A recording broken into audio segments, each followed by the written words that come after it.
Hey everyone, welcome to the first episode of Unboxing the Reptile Community. And tonight's guest is Martin from Ballz to the Wallz. What's going on, buddy?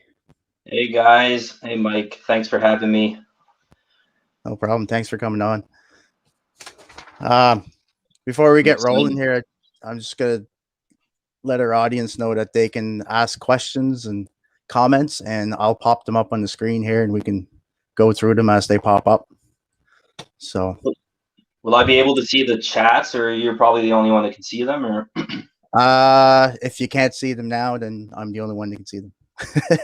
yeah, no, I got nothing. That's all good, man. It's Okay, your show, your show. I'll just I'll pop them up as they come up. So Yep, it's all good. Danny says, "What's up, everyone?" Cool. So what's Balls to the Walls? Yeah. What's Balls to the Walls? Strictly ball pythons. Just a hobbyist doing this as a side gig, whatever you want to call it. But it's all I do is ball pythons and treat my customers with 100% satisfaction. It's more about the customers than it is about the snakes, and it's basically how I got started. And I believe that's been a big part of Balls to the Walls is just customers are very happy with the animals, but they're also very happy with the customer service and myself getting back to my customers, even 2-3 years down the road. Uh, once a customer, always a customer. So that like Yeah, people are very surprised of how the market here in New Brunswick, selling ball pythons, and I tell everyone it's customer service. Like the animals kind of just sell themselves, but you gotta be you have to be able to answer the questions that they ask down the road and just be there for them and support. And that afterwards I find everything's kind of just smooth sailing. But yeah, Balls to the Walls yeah, is a ball python breeding operation, and strictly ball pythons, man. So yeah. nice. Yep. Uh, Shelly wants to know where Balls to the Walls is located. So you're in Moncton? Yeah, Moncton, New Brunswick. Yeah. Yeah, right on. So What you got? Yeah. So, how long ago did you start Balls to the Walls? so 2014. So basically, early 2014 is when I had my first ball python, but I only started breeding. I believe it was winter of 2015 going into 2016 was basically my first attempt at breeding, and then since then I've been trying to breed every winter. So I'd say this is like Right. the fifth or the fourth season. Yeah. So I only Yeah. collected for not even a year. I think it was like a year or just a little over a year that I was basically just a collector, but that didn't last too long. So yeah, yeah. So from that first year to now, how much have you expanded?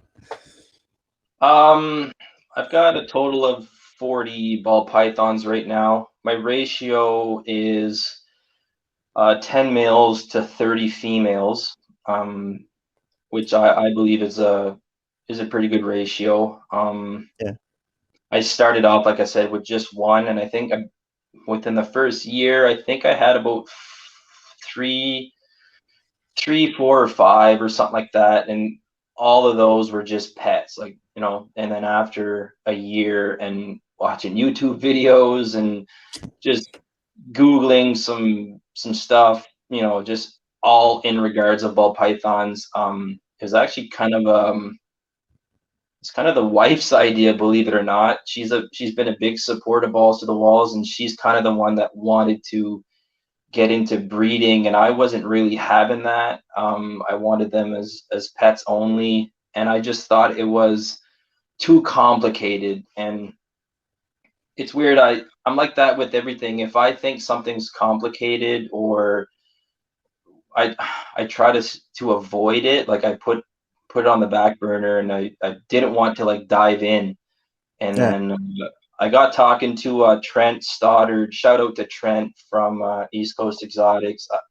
He's no longer a breeder. I think he's trying to sell most of his collection. But he was a real big support of mine, and huge mentor. He answered all my questions and basically got me started.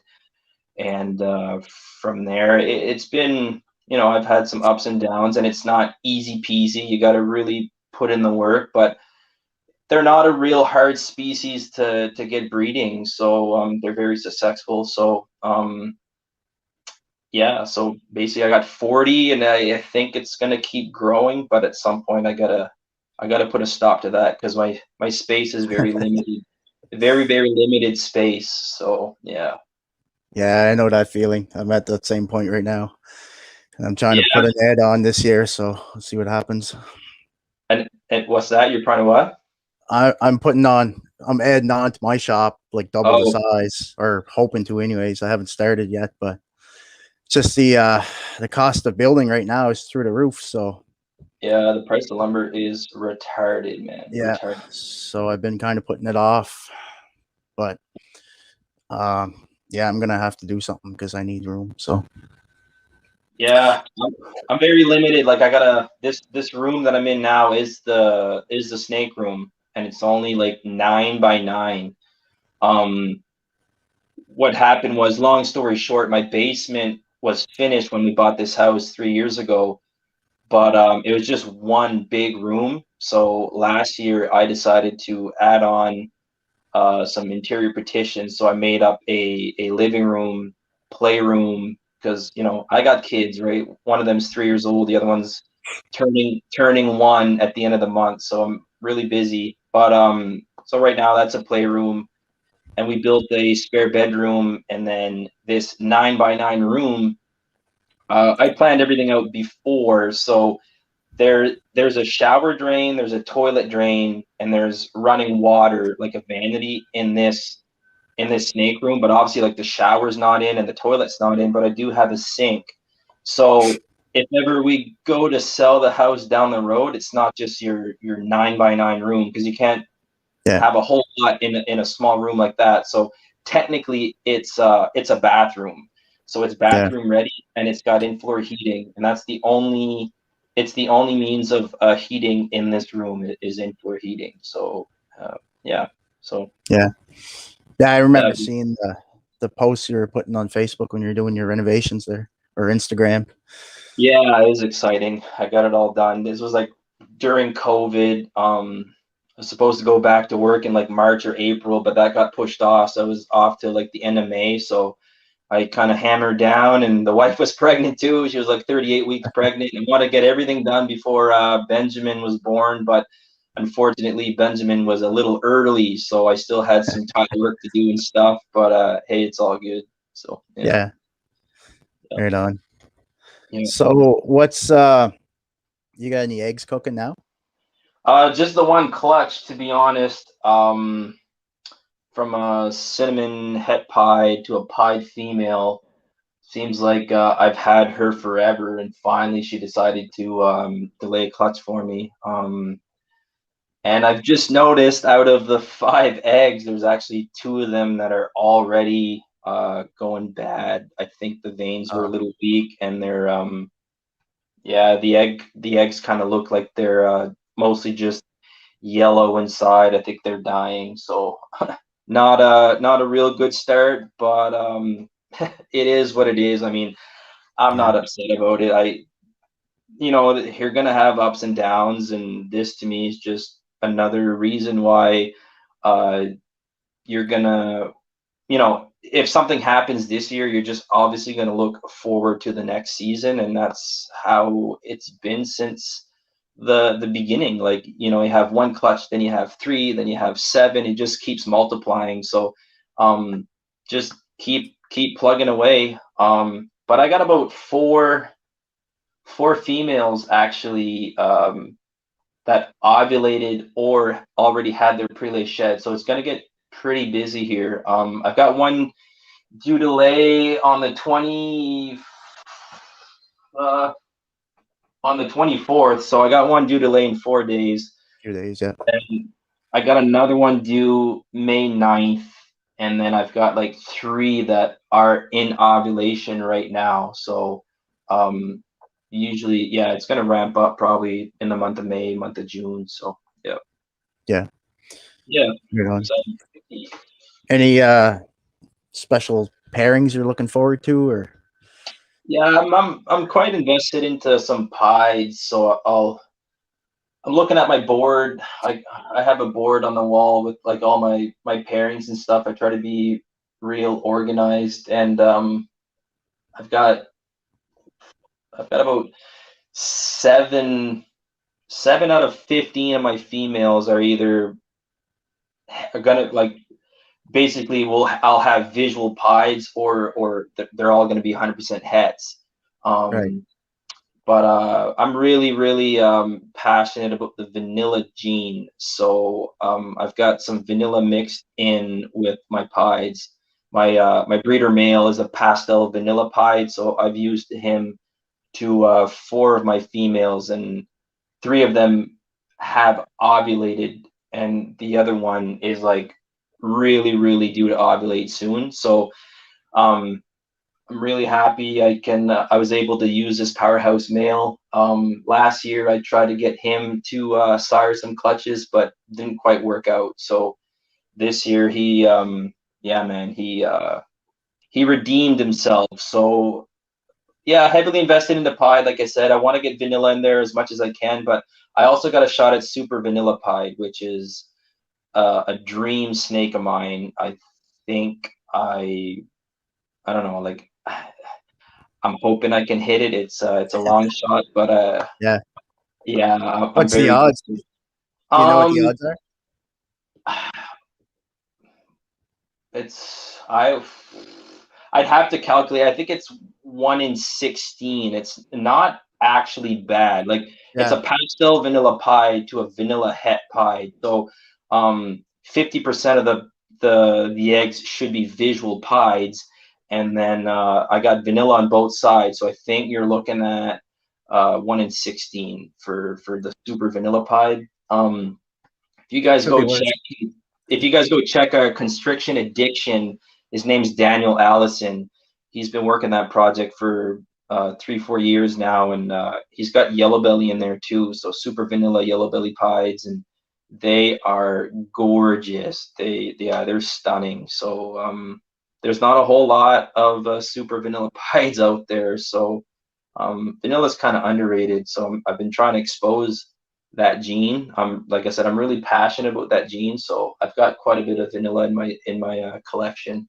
So Yeah. yeah. And Hopefully other than that works that, out. yeah, thanks, man. Like other than that, I mean, like I said, heavily invested into pie, but I've got some clown stuff too. Just hoping that kind of works out. And then I got a couple like co-dominant or incomplete dominant pairings on the go, which I'm quite excited about. So yeah, well, hopefully everything works out. Yeah, for sure. Sounds like you're gonna have a busy season. Yeah, hoping. Like I said, this year was 15 females were up to size, and they say usually 70% will lay. So if I get 10 females that lay for me, then I'm happy. Yeah. Uh, Next year looks like I'll have about 20 females up to size. I think the main goal, like I want to have about 30 breeder females, and that would probably be my max because like I said, at this stage of my life, I got young kids and that takes a lot of my time. So Yeah. I can't always be in the snake room, and I can't be hatching 300 hatchings a year.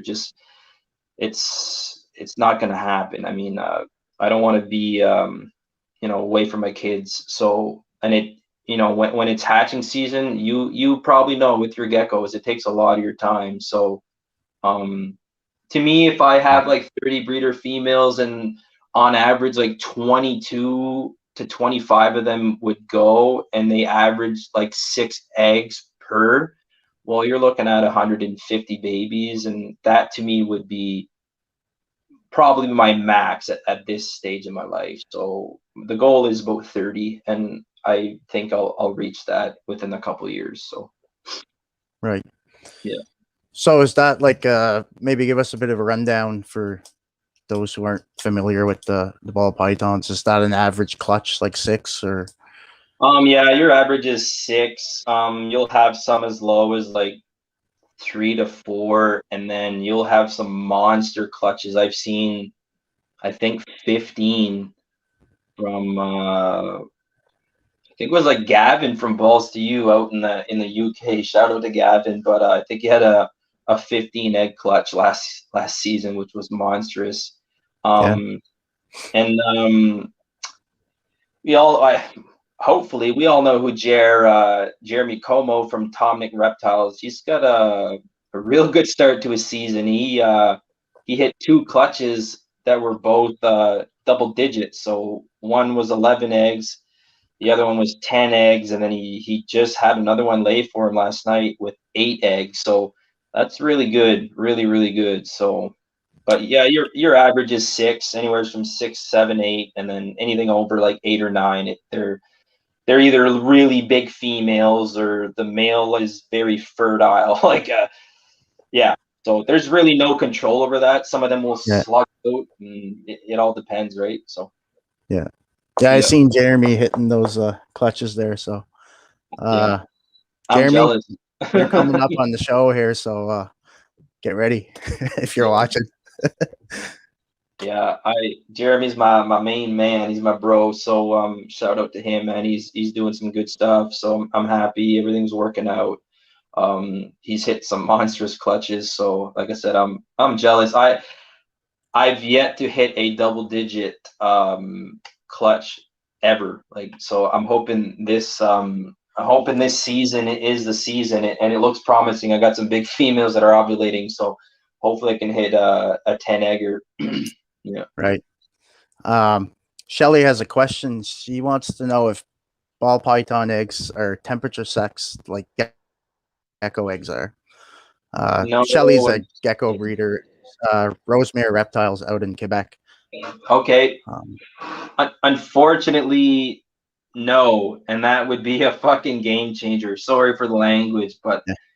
that would be crazy, because if you're going into like, your double hets and your big time recessive projects, you'd want to have a whole whack of females and hold those back, and then when those are up to size, you just get your breeder male, and then you're laughing, right? But no, unfortunately, the only well, from what I know, the only sex linked gene with ball pythons is your banana / coral glow.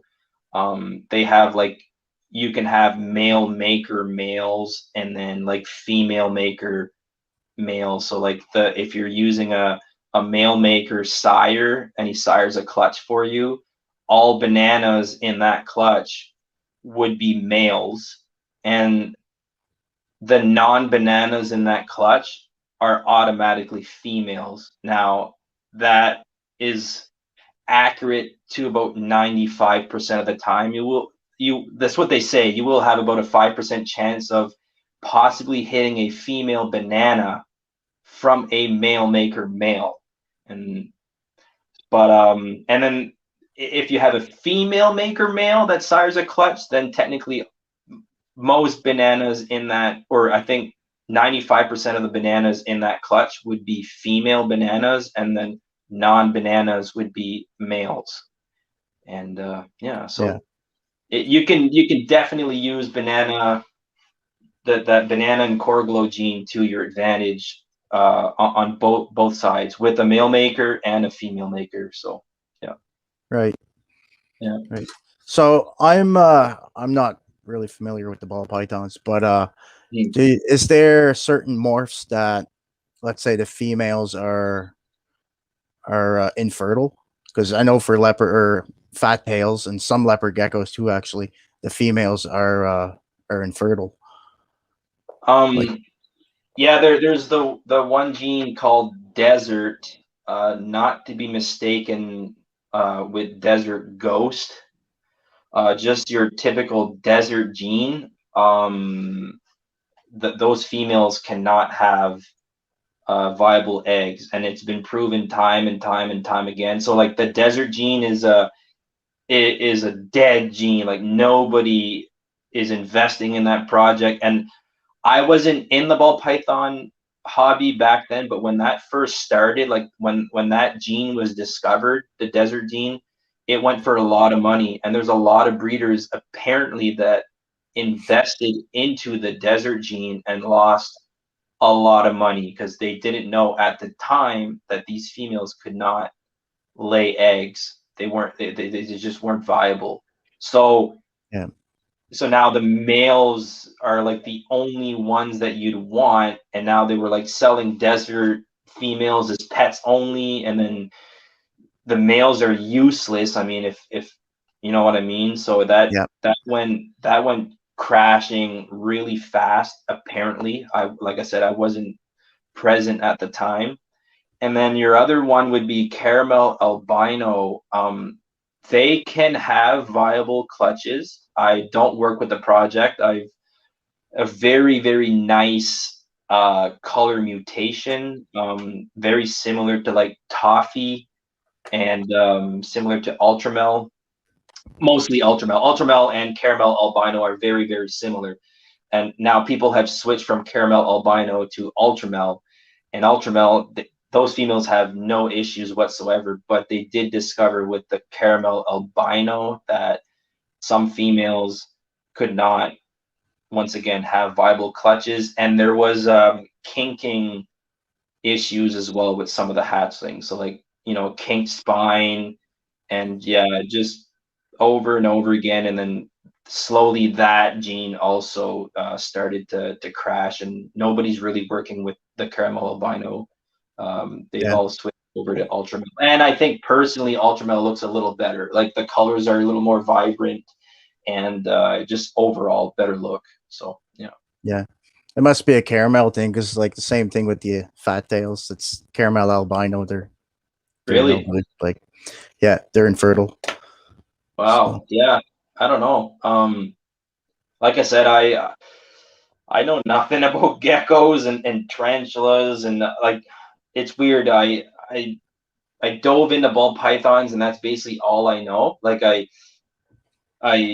once I do something, I do it 100%, and I kind of just I'm kind of like tunnel vision. So I've been reading up on ball pythons ever since I started, and that's I feel like I have no other time to invest with like other things, although I am interested in other things, and I can appreciate other animals and stuff like that, and other people's passion. But my table is full. Like my time clock is yeah, it's very full, so I feel like I want to invest the all of my free time with ball pythons and ball pythons only.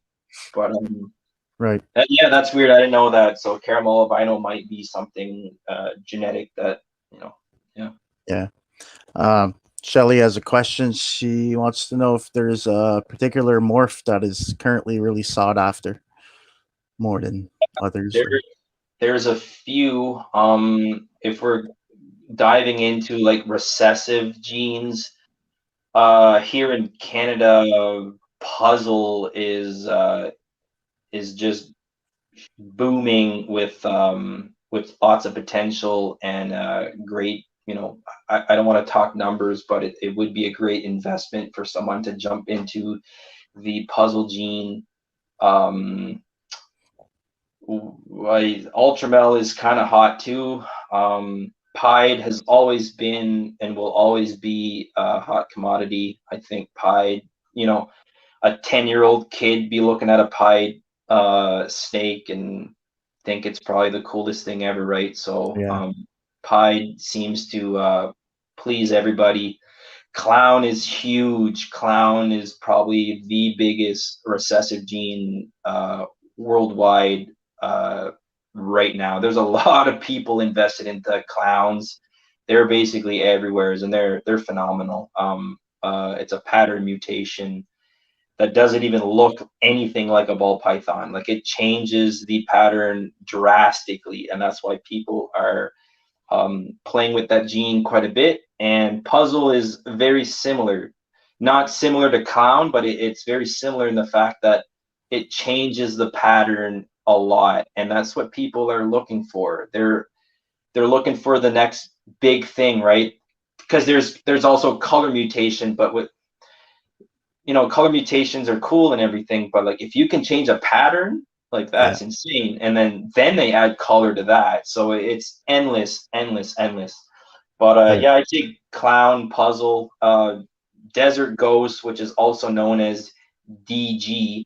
Um, that's the acronym, I guess, for desert ghost, but not to be mistaken with orange ghost. But desert ghost is like, so basically, desert ghost will enhance everything about a ball python. So it's a color mutation, but it cleans up like very well. So like, most ball pythons will age, I wouldn't say terribly, but they don't age very well. So they tend to brown out over time as they get bigger. And desert ghost will clean all of that flecking, all of those like spotting and browning from the animal. Like, you look at a pastel, just your straight up pastel as an adult, it's not nearly as vibrant as it was as a hatchling. Now, you Right. add desert ghost to pastel, it's a pastel on steroids. It's crazy. So desert ghost would probably be another big investment for anyone. Yeah, it's very successful. It's a sought after gene. So Yeah. yeah, yeah, man. Cool. Yeah. Another question here. Riley wants to know what their feeding schedule is like. Um, they feed weekly. I feed most of my collection weekly. Baby hatchlings that you could probably feed every 5 days. They just want to eat, but I feed them every 7. I feel that's, more than enough. As long as your prey is, the appropriate size. And then your males, I find once your males will reach a maturity point, like little after like a year and a half, you could start feeding your males like every 2 weeks, even every 3 or 4 weeks if you really wanted to, as a pet. Now, when you're breeding, that definitely changes the angle a little bit. You're going to want to feed your males a little more if you're going to use them for your breeding projects, especially if that male is going to multiple females, because they will tend to lose quite a bit of weight during the breeding season. It's very taxing on the body. So, but yeah, usually every week, and your females also every week. And if you're going to breed your females, you could probably feed them twice a week. When they're going into breeding, they tend to go like into this almost like zombie mode. All they want to do is eat, because they know the breeding season's on the way. They want to build all that fat storage, so Yeah. you could probably feed them twice a week, and they pound food like crazy. And then all of a sudden, when they're building follicles, they will stop eating, and they could go months and months without eating, and it's very stressful. But when you're breeding and you kind of go through that for the first time, like I said, it's stressful, but then you start to know, you start to read your animals, and you know when they go off food and stuff, and it's normal for them to go off food. Like, everybody deals with that. So, but Yeah. yeah, so hopefully So that would kind you say of. that ball pythons are more so to go off food than corn snakes, let's say, or is Yeah, yeah, I don't work with corn snakes, but what I can gather from friends and just the internet and whatever, like, ball pythons are your typical picky eaters. They're not the yeah, greatest eaters. You're going to deal with ball pythons that don't eat, even if they're not breeding. or in the breeding mode or whatever, right? Like Yeah. even before they hit maturity, they could just go off food. They're very sensitive to like poor husbandry, right? So if your temperatures are off, your humidity's off, or you know, it could just be your substrate's not the right substrate that they want. The size of the enclosure, the size of their hide, like there's so many factors, and they will go off food for the smallest thing. And there's a lot of people that tend to stay away from ball pythons because of that reason. So, but if you have everything on point and you know you got the right temps, the right humidity and stuff, and you just you have that schedule and you're going to feed weekly, they usually eat. Like mine, knock on wood, I don't have a lot of picky eaters. You have some, but you can work on those too. Like there's ways to get them to Yeah. eat. So, but mind you, I feed frozen thawed. I feed everything frozen thawed, and they're pigs. Like they eat. Now they have a way better feeding response if you're feeding live. Yeah.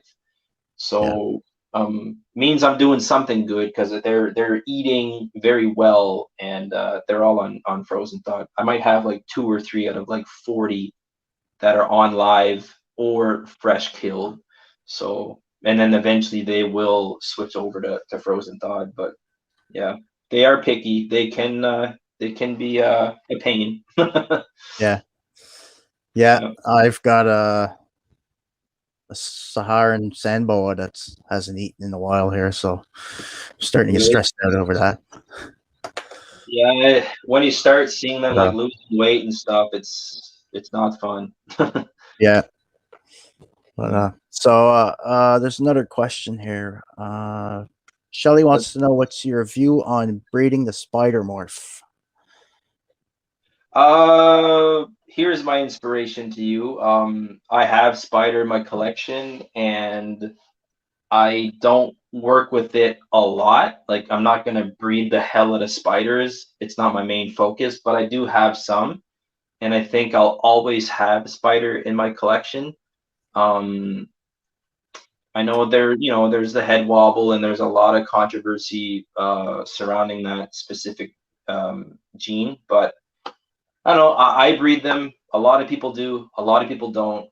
I just say, do you? And if the animals sell, then they sell. And if they're healthy and they're eating and they're breeding, I don't see any issues. Like a lot of my spiders are like real heavy hitters. Like they eat and they breed. As long as you're not, spider to spider, that's a lethal pairing. And there's also more like spider to champagne, like the spider complex, spider spot nose, spider champagne, champagne to champagne. Like they can all, some of them are lethal pairings, and some of them are like a super spot nose is called a Powerball, and it's not a lethal pairing, but they lead to like long-term health issues. They tend to have that wobble or whatever, and they kind of like corkscrew and stuff. So Yeah. but yeah, I don't know. I say just do you. Like I hatched out here. I'll show you. I hatched out a just a simple dream bee, so orange dream spider, and that's been a goal of ours to finally hit one. And yeah, like he's gorgeous. They go really really well together. Orange dream definitely helps with a lot of that the sides, like the white sides and stuff. But this guy hasn't missed a meal since day one, and I don't. He's got a little bit of a wobble, but not much. But I mean, spider's a real strong pattern mutation, so that's why some people once again love the gene because it Yeah. changes the pattern drastically, right? So yeah. Yeah. Yeah. So that's It's my kind of like inspiration. the enigma gene in the leopard geckos. It's a Okay. neurological thing, but I got all of that out of my collection. I just didn't want to breed that. So, but there's still people there. I mean, there's lots of people breeding it. So, Yeah, like, out of 40, I think I have one, two, three, uh maybe 4. I think 3 or 4 have like spider in them. So Yeah. eventually I'll probably have none. I know I'm like contradicting myself, but I might hold a few, but I think 3, 4 is enough, and I don't think I'll have any more than that. But yeah, not my main focus. Yeah. Yeah. It's the same thing with me. I got rid of the Enigma stuff. So, Yeah. uh, how about your food? Do you raise your own food or? No, once again, that's a time versus money thing, and I think I'd rather spend the money than spend the time. Um, Once again, my lifestyle with these 2 kids, I just can't Yeah. afford to spend any more time doing anything else. Like I work construction during the summertime and long hours, and I like to go to the gym. So I go at the gym before I work in the morning. So I'm up at like 4:30. So I go to bed around like 9 at the latest, and just I'm with my kids till 7:30, 8 o'clock at night before they go to bed. So I got like a 1 hour window of like just either in the snake room for a little bit, doing my nightly checkups, or with the wife trying to watch TV and just relax. But my Yeah. time is very valuable at this stage in my life, and it's worth a lot of money. My time is worth a lot of money. So I've decided to buy my feeders, and yeah. So Yeah. I was buying Oh, from I you at mean, one point. what's that? I think I was buying from you at one point. This is like, Yeah, back a few years ago. Yeah. yeah, man. Yeah. Yeah, But I get out of that, and East Coast Exotic took whatever I had over, yeah. and that's where I'm getting my mice from right now. So Um, funny story. I don't know if maybe Jason told you. So once again, shout out to East Coast Exotics. Great people. He offered I was selling a Honda Fit. My Honda Fit was a 2009 Honda Fit. This was last winter, and I was asking 6,000, and yeah, he ended up offering a rat credit of $4,000 nice. towards the car, and then 2,000 in cash. And I tried to counter offer, and that didn't work. And I kind of pondered on it for about a week or two, and I took the bait. I said, okay, let's do it. So I got a $4,000 rat credit through Jason, and he's got a Honda Fit. So he wanted that car. It was very fuel efficient. I take good care of my cars, but I needed to upgrade because once again, I got kids, and that car was way too small. So Yeah, um, I get to feed my collection for like almost 2 years. So there you go. yeah, so it's been good. It's been real good. Yeah. Yeah, it's nice where you don't have to worry about buying food. No, no, that's not a story you hear every day. So I remember telling my coworkers at work, I was like, man, I just sold my car for like Yeah, $4,000 worth of rats. And they're like, rats? Are you serious? I'm like, yeah, like frozen dead rats. He's like, most of them are like, you're crazy. So yeah, funny story, man. It's a conversation starter for sure. So yeah. yeah, no doubt. Yeah. Yeah. Um, do you have any motivators or mentors? I know you've already mentioned Trent was a help when you started off, I guess. And Yeah. like, anybody special that you watch on YouTube every week or? Yeah, for sure. So Trent was big. Trent was the type of guy that I could call and talk for hours, and it didn't matter when or where he was. He was always able to answer my call, and that lasted for 2 3 years, and then eventually he started to slow down with ball pythons and concentrate on something else. But while talking to Trent, I also had Peter Williams from Ontario, that I don't even know how I stumbled upon Peter. I think it was like through a Kijiji ad or something, and then he started mentoring me, and he would also take my phone calls and stuff. And at the time, it's funny, I thought Peter was like way older than me, but he's actually like younger. I think he's like a couple years younger than me. But he's been a very inspiring. Like he's a hard worker, does a lot of basically everything on his own. He breeds his own rats. You know, legit company, and he's got a whole lot of ball python, and he's very successful, and he's got a, you know, a great mindset, great mentality, very Right. mature for his age, and we just clicked. And it's funny, I had him on my live when I was doing like, you know, little live sessions on my Instagram, and I've yet to buy a ball python from the guy. I feel terrible. And he was razzing me about it, and I said, well, I said, listen, I'm just holding off for like that $3,000-4,000 animal. I said, instead of like buying a $200-300 snake, I said, I'm just waiting for that like $5,000 snake, and you know, it'll make up for all the years that I didn't buy anything from him. So he laughed, and, but he's cool shit, man. So Peter Williams, PWR, on Instagram, just straight shooter. Who else? Who else? Who else? You know, I got my guys here, you know, in New Brunswick and from the Maritimes. So like JD from JDM Reptiles, good friend of mine. Yeah. You know, we talk, you know, almost every week, and we share, you know, pictures and information and stuff. And we got our own little like Python group on Facebook. Then you got, you know, Kevin Paradis from KJP Reptiles. Uh, Once again, real cool guy, real nice. I mentioned Jeremy from Tomnik Reptiles, Yeah. and I've got this real good friend of mine, Sean Peters from Moshpit Morphs. His first ball python was one of my production, one of the hatchings that I produced, and this was like 2 years ago.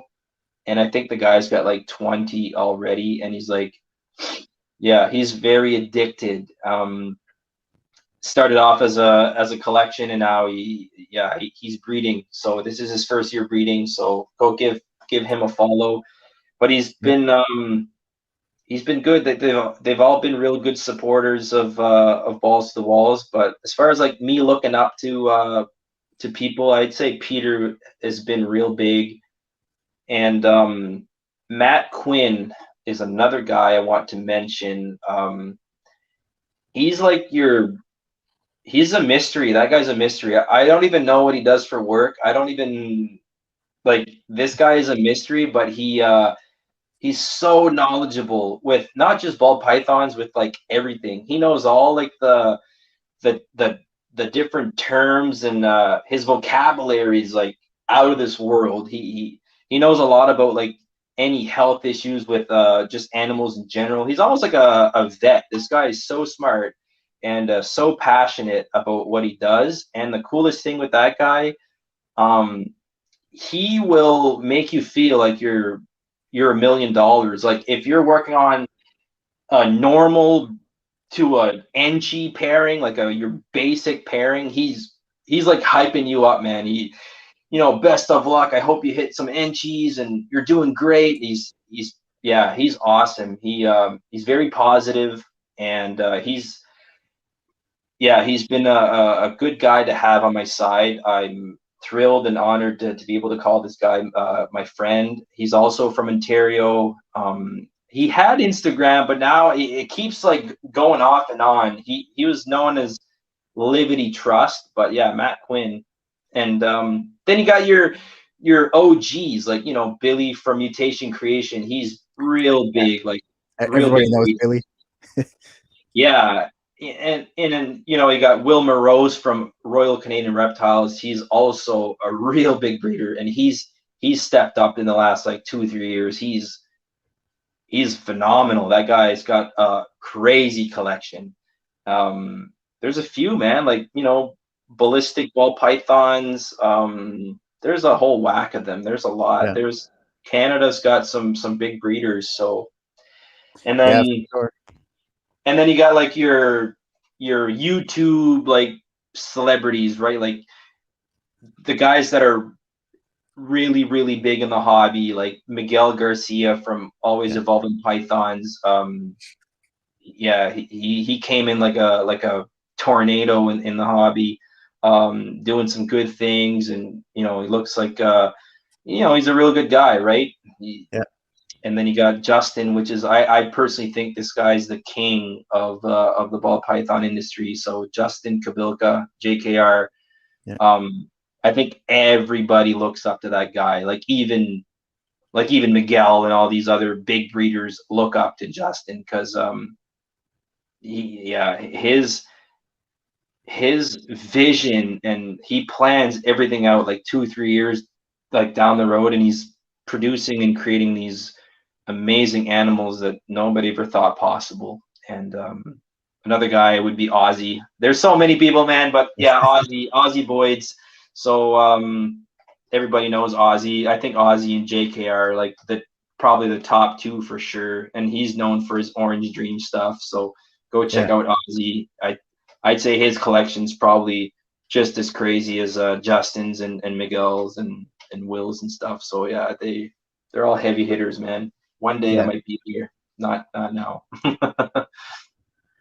I just want to say hi to Rock and Royal Pythons who joined us there a few minutes ago. Oh yeah, Jimmy McCallister. Hey, bro, that's another guy, man. He's doing some big moves. This guy, yeah. Yeah. Another mystery. I met this guy 2 3 years ago, just selling a snake rack, and that kind of just started it all. It wasn't even for snakes. He was using them for geckos at the time, but he's making some big moves, man. He's buying some some crazy animals, and he's building a wild collection. So keep your head Yeah. up, man. He's gonna make some big moves, mostly with ball python. So, and he's just so funny. That guy's awesome, man. I like Jimmy. He's cool shit. So shout out to Jimmy. Right on. Yeah. Do you have any snakes you want to show us before we wrap this up, or Sure, I can. I will show you the that sire that I was talking about, the Pastel Vanilla Pie. He's been the star of the year. So he like literally had his last lock with his last female about a week ago. So he's off for the season. He deserves a break, but that's him. nice? And so I bought this guy from Matt Quinn. That's how I kind of met Matt Quinn in the ball python industry. So he's also real heavy with vanilla. I thought I was the only one, but Matt, you know, his passion, um, he loves vanilla, man, and he's been hyping me up about the vanilla gene even more. So I'm happy to have a buddy to talk vanilla stuff with. But so yeah, that's my breeder male. He's a 2018 Pastel Vanilla Pie. Um, Phenomenal quality. Matt works with probably the best vanilla gene out there. His line, it's not like his line, but the line that he's working with is good. So I'm happy to have this guy in the racks, and I want to produce a lot of vanilla, and this guy's gonna hopefully make it happen. So Pastel Sweet. Vanilla Pie. Um, I can show you a little bit of some hatchlings that I was able to produce last season. I already showed you the Dream Bee, so this is a female that I was real happy to be able to produce. So this is a cinnamon orange dream, so orange dream cinnamon,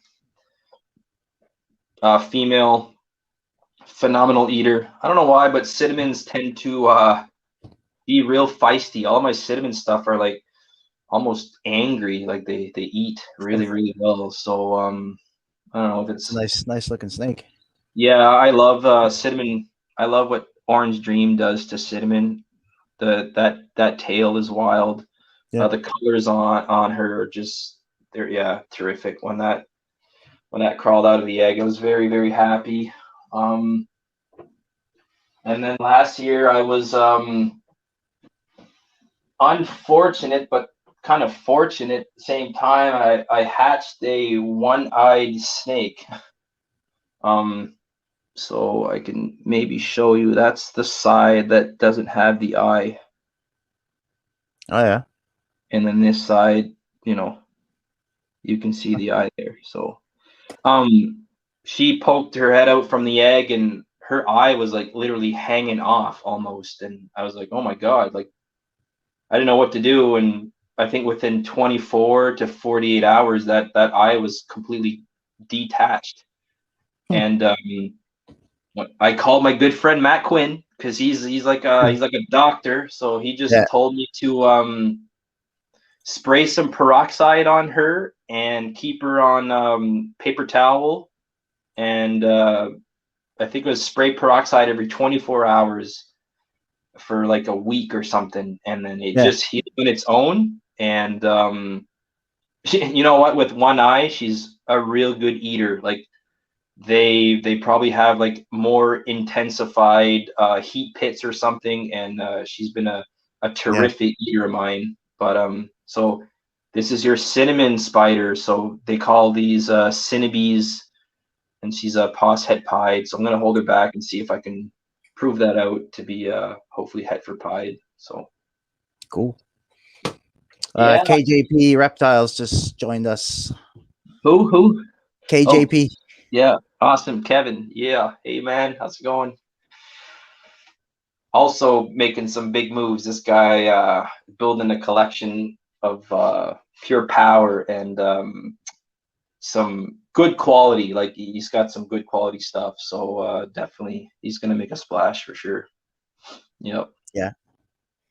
Yeah, I can maybe show you some like females that are ovulating if you guys are cool with that. Yeah. Go ahead if you want. If you guys get time. Um, I can kind of give you a tour of the snake room. It's not very big, but like Yeah. If you um, want to do that, go ahead. basically those are the racks in the back. My incubator's in the middle.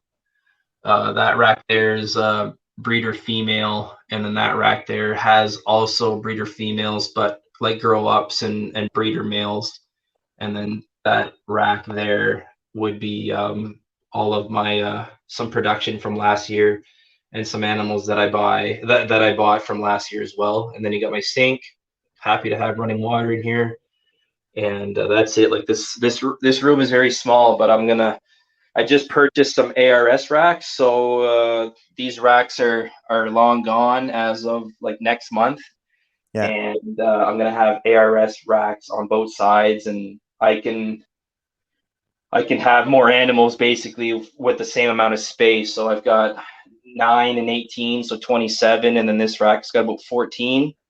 But I'll be able to have like a 40 tub rack on that side, and then another like 30 tub rack on that side. So I'll have about 70 available spots here in the room.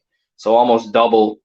And then that should be kind of like maxed out. I still want to have some room here to kind of walk around, but Yeah. so Did yeah, you I've get got this. your racks in Canada? No, Yeah. ARS racks are from You, Indianapolis. Yeah. you got ordered them from the States? Yeah, so you get dinged on shipping and Yeah. custom and stuff, but it's I see it as an investment. It's a lot of money, but the resale value of that rack is almost like par. Like Yeah. you could pay like 4,000 for that rack brand new and then sell it 10 years down the road or like 4 years down the road, and you'd probably be able to sell it for 4,000, Yeah. or 3,500. Like there's the resale, they don't depreciate at all. So Yeah. I've um, been looking at them. That's if I go on with this extension, it's going to be mostly a snake room. So I've been kind of looking at racks versus making my own. So I don't know. yeah, it. I think everybody goes through that, right? Like at one point, if you're gonna stick with it and go the the long haul, I probably should have bought those racks my first year. You Yeah. know what I mean? And so you build your racks, you're saving money, right? Because, you know, when you're building a business, you don't have a whole lot of money to spend on your business up front Yeah. unless you won the lottery or you have money set aside. But like for me, it was, you know, just building my own racks and saving money here and trying to cut corners and stuff. But everyone, I think, will go through that that transition where they're like, you know what, I'm just gonna buy professional racks and stop with building my own, and you just take that leap, and then from there, I think you're pretty much all set. So this year was the year. Like I made that decision. I said, you know, I don't want these racks anymore, and somebody else can use them. So they're previously sold. They're going to a good buddy of mine, and he's going to do well with these. And you know, I've had these for years, and they've worked, but I want something a little more professional. And Yeah. yeah, so. But so yeah, this would be your female banana. She's monstrous. She's real big. She's currently ovulating. She's been ovulating for like a week and a half, almost 2 weeks now. So she's probably going to go into her prelay shed soon. And this would be the one that hopefully gives me 10 eggs or more. Can't wait for that. And then the vanilla het pied, that was bred to the Pastel Vanilla Pie. So this is the female that will hopefully give me the Super Vanilla Pie, but she's gorgeous. She's also very big, and she's ovulating, or not. No, she's not ovulating, but she will, like, within the next week or two. I just know it. She's got that build, and she's been paired like 5 times. So Yeah. And then I'll show you my first ball python ever, which I don't think I'll ever get rid of her. And I've had her since she was a baby. She is also ovulating. So there's your Pastel Vanilla female. Big girl. So she took the year off for me last year. So hopefully she can give me a double-digit clutch. So also bred to the same sire, so that same male. So Pastel Vanilla Pie to Pastel Vanilla, hopefully hit some Super Vanillas, and they be all het pied. So yeah, Cool. yeah, man, yeah, that's pretty much it. Sounds exciting. Exciting Thank season. you. Yeah, man, I can't wait. Never a dull moment. Yeah, it's always exciting to see what comes out of that egg. Eh? Oh, Doesn't it matter is. how many times it happens. It's always, you know, even if you know what's coming out, it's still exciting.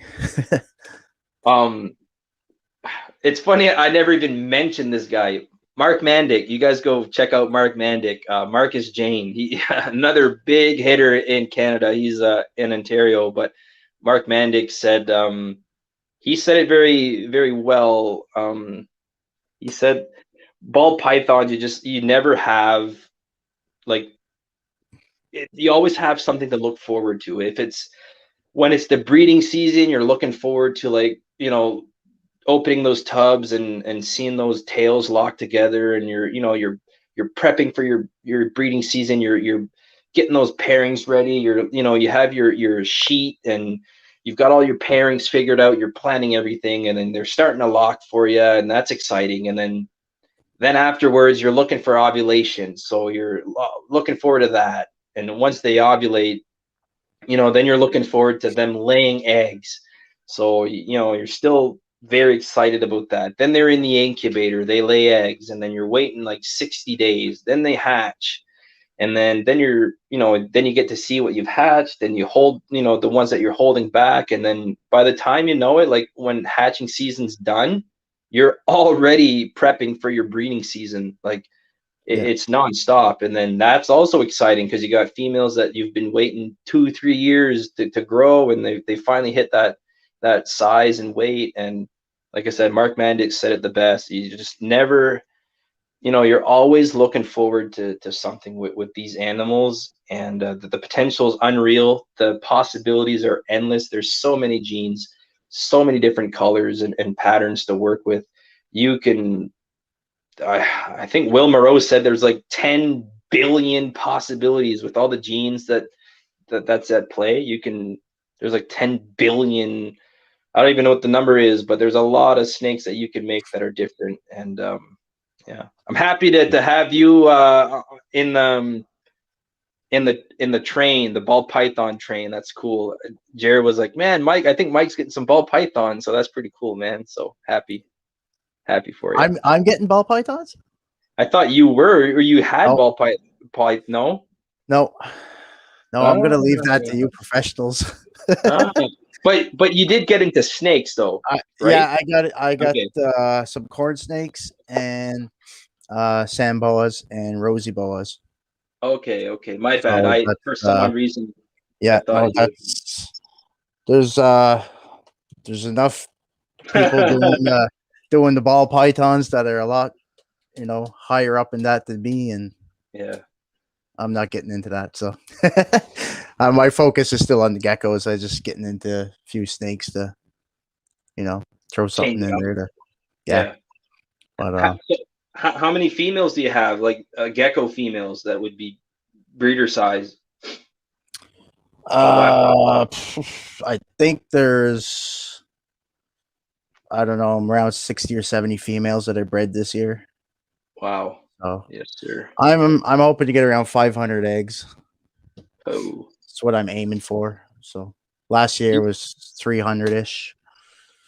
Do you hold the stuff? You hold a lot of stuff back, or do you sell most of it? It depends. Last year I held back probably 20 females or so. Okay. Well, a few males, I guess, but Yeah. but depends. There's certain projects that I hold back. Like I have what's called a green project, try to bring out the green in them. So Okay. I'll hold back most of that stuff. And yeah, a couple It's a other good things I'm working on that I'm not going to reveal yet. So I don't blame you. You see want how to it pans out in the next few years. yeah, keep that suspense. That's good. Right on. Yeah.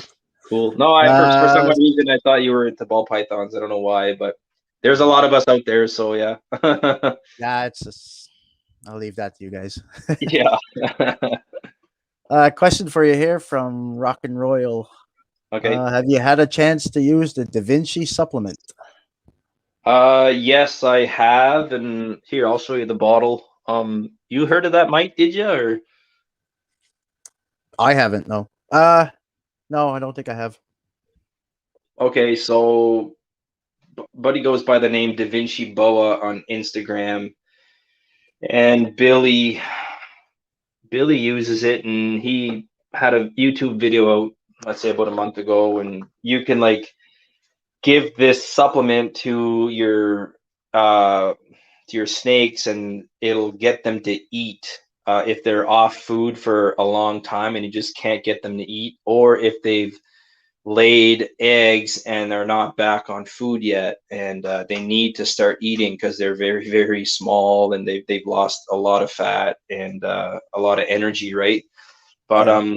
to answer your question, Jimmy, I've used it and had no success yet. But I only treated 3 females, and their treatment was on April 13th, which is 7 days ago, and I think they said it usually takes in effect around 5 to 7 days. So because I did offer food, I think it was 3 days afterwards and had no success. So and you give a dose every month, so it's once a month. It's very expensive, but it'll last you a long time because it's not a whole lot, and it's once a month, and you're not going to treat all your animals. You're just going to treat the ones that are really, really picky, or the ones that really need to eat right away, right? So yeah, I've used it, Jimmy, but no, unfortunately, no success yet. Hopefully that changes. So yeah. So is it a liquid? So It's a liquid, yeah. Yeah, you just syringe it those, in? well, no, not a syringe, but like those pipettes or whatever you call them, or these. Okay, yeah. Yeah, they're just these are like disposable ones. They're cheap, but you just like just to give you an example, my big female is 1.5 mils, so not a whole lot. And you just go down their throat. You got to be like 2 to do it. One's holding the snake kind of like upwards, vertical, and you're holding its head and put that in their mouths and kind of shove it down their throat, really, and just kind of release some of that liquid. It does make a little bit of a mess because they don't like swallow everything. They'll try to kind of like regurge or fight it off, but you'll get most of it in there, and then you just kind of shove them back in their tub and hope for the best. But so, like I said, no success yet. So hopefully that changes. I think, like I said, Billy's got a video. You guys can go check it out on YouTube. But I think he said he had like a 70% success rate on it or something. So it's pretty good, worth the money. It's expensive though. Like this little bottle is 50 mil. So 50 mil was about $90.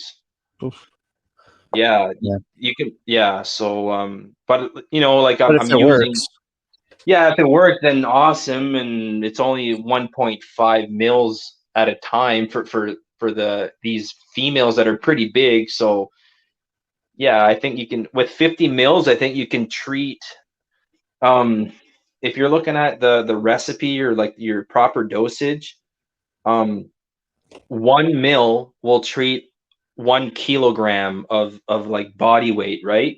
So this will treat 50 kilograms of ball python. So 50 kilogram is a lot of body weight because your average female is like 2.5 kilos, right? So it goes a long way. Small bottle goes a long way. So for sure. Yeah. So is that just for snakes, or does it work with other? I'm not sure, man. It says growth, breeding, and prime conditioning formula for snakes and lizards. So, and it does help with I'll have to look into that. Yeah, so basically direction: mix with food or inject dead feeder with formula. So some will inject this liquid into the rat, and then when it eats the rat, it'll swallow this liquid. Technically, it'll digest it, but if the snake's not eating, then how do you get it to eat the rat if it's not? So I don't know, maybe if you're feeding live or something, I'm not sure. But anyways, so then it says do this for 1 feeding once a month of body weight, whatever. That then as a supportive animal health supplement. Then it says for reptiles with metabolic bone disease as well. So yeah, MBD. It helps with MBD. Yeah. So but this is like almost like a man-made formula. Like the bottle is 120 mils, and you know we split between me and Jeremy 100 mils, so it was only like the contents were only up to 100 mil, but the bottle is 120, and the label is like kind of like man-made. Anyways, I think it's like a man-made liquid or whatever. It's his own little recipe, and I think it's a secret, but it works, I guess. So we'll see. Yep. Yeah, I'll have to check that out, I guess. Yeah, like I said, Da Vinci Boa is his name on Instagram. If you can't find him, just message me. But he sells out of this stuff like quite a bit, man. I think Jeremy had to wait, like, you know, he was on like the waiting list or something for like 2 weeks or whatever, or a month before he had that stuff back in stock. So but now we finally have it. So yeah. Yeah. Well, I think we're gonna wrap this up. Yeah. Do you want to tell our viewers how they can reach out to you? You on Facebook, sure. Instagram? Yeah, so just, you know, Ballz to the Wallz on Facebook, Ballz, Wallz, Wallz. Anyways, you can see it on that screen there. And on Instagram, it's Ballz to the Wallz Canada with like underscore in between every word. So just reach me out. I'm always looking to chat or help. It doesn't matter if you're buying a snake off of me or if you just want just to chat, or like I said, help, or any kind of knowledge regarding husbandry or whatever with ball pythons, I'm always willing to help anyone out. And I can talk a lot, so yeah, I'm a people person. I'm a social butterfly, so just reach out and don't hesitate, and I'll do what I can to help. So yeah. Awesome. All right. Well, I'm gonna wrap this up, and thank you so much for taking some time out of your busy Yeah. schedule for this. Much appreciated, and all the best with your breeding season. Thank you. Thank you. And, hopefully, we see them morphs that you're trying to hit there, the vanilla. Yeah, if I hit it, an man, eye out for that. if I hit that, you're gonna see a lot of pictures on my Instagram. So there's gonna be a lot of her or him showing if I do hit it. So I was doing like live egg cuttings on my Instagram too last year. I might do that again this year. That way, I've had quite a bit of viewers and people like that. It's kind of like you're in the moment. Yep. So I was cutting my eggs and I had a live stream going. So I might do that again. Probably not on like all of my clutches, but like the highly anticipated ones, I might just get the camera going so people can kind of be there and kind of witness the either the disappointment or the excitement. So yeah, but yeah, thanks, Mike. I appreciate you having me, bro. I really do. It's great that you're doing this, and I will certainly spread the word and share what you're doing with this YouTube stream and stuff. So I've already shared some of it with my buddies today. So not just because I was on, but you're a cool cat, and you're doing some good things. So happy for you, and hopefully that that expansion works out for you. So Great. Thanks, man. okay. All right. So thanks everybody for watching, and thanks for being on, Martin. And Yep. take care, everybody. Okay, thanks. Take care, guys. Thank you.